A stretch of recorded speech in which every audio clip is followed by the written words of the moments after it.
అండి అందరికీ నమస్కారం. ప్రతిరోజు కూడా ప్రతి ఒక్కరూ కూడా ఒక 30 గ్రాములు పొద్దుతిరుగుడు విత్తనాలు తీసుకోవటం వల్ల ఆరోగ్యానికి ఎంతో మంచిది. ఈ పొద్దుతిరుగుడు విత్తనాల్లో 30 గ్రాములు తీసుకుంటే విటమిన్ ఇ మరియు సెలీనియం, మెగ్నీషియం కూడా లభిస్తుందండి. బీపీని, కొలెస్ట్రాల్ని తగ్గిస్తుంది. శరీరంలో ఉండే రక్త స్థాయి పెరుగుతుందండి. హృదయ సంబంధిత వ్యాధుల నుండి విముక్తి పొందుతారండి.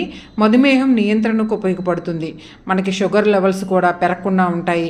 బలంగా ఉంటారు, ఎముకలు గట్టిపడతాయి. ప్రోటీను, కార్బోహైడ్రేట్స్, కొవ్వులు, ఫాస్ఫరస్ ఉంటుందండి.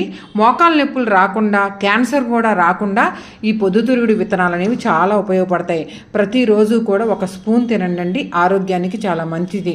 రక్తము బాగా పెరుగుతుందండి. ఇవి తింటే రక్తం లేని వాళ్ళకి రక్తం బాగా ఒంటికి రక్తం వస్తుంది, షుగర్ని తగ్గిస్తుంది, బీపీని నియంత్రణిస్తుందండి.